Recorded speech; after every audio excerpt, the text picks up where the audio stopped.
It's in the name.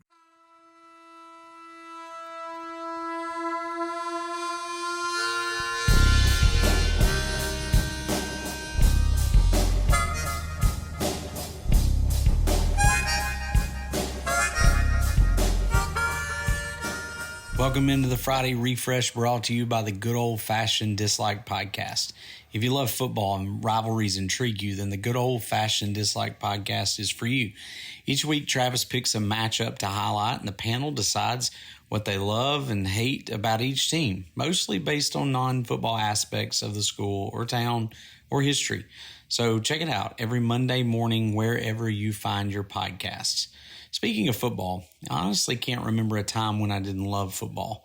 The only time I actually played and organized was at Freed-Hardeman University, and it was an intramural flag football team.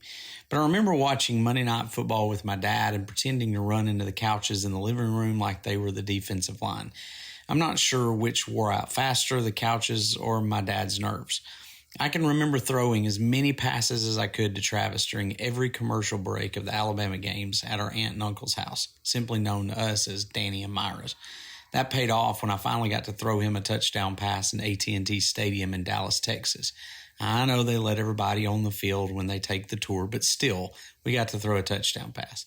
I can't even begin to count the number of hours I spent playing Tecmo Bowl on Nintendo, then Bill Walsh football on Sega, and NCAA on PlayStation. It would be difficult to calculate the miles we burned up driving to Tuscaloosa for football games on Saturdays, or how many Fridays I spent watching Central High School play football because I didn't have a team at my high school. As my youth ministry days began, I would go watch our youth group kids play football, cheer, and play in the band.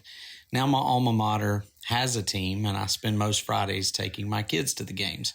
I've only been to one Iron Bowl. For those not in Alabama, that's the yearly in-state rivalry of Alabama versus Auburn. I couldn't afford tickets today, but I remember Dad buying us 2 tickets from a man whose family members couldn't make the game. Dad paid a whopping $15 each for the 2 tickets. So I guess the point is, I love football.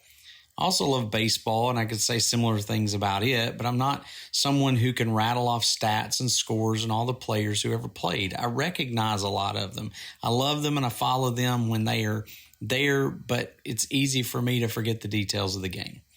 I remember who, not the what. I can't tell you who won the Iron Bowl that I went to with Dad, but I was with my dad, and that was the part that mattered.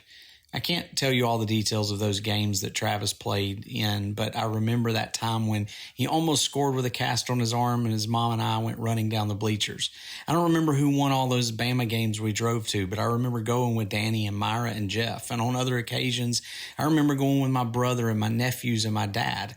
I now have kids, and we're going to the games. I don't remember the final scores of Tecmo Bowl, Bill Walsh, or NCAA football, but I remember Travis riding shotgun with me as I played those games.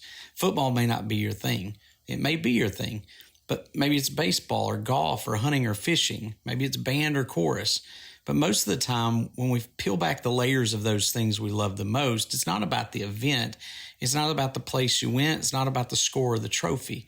When you look back at those memories from your favorite things, I think you may find that it was really more about the relationships. It's about not what you did, but who you did it with. And I hope the memories of those relationships will bring a smile to your face. And that is your Friday Refresh.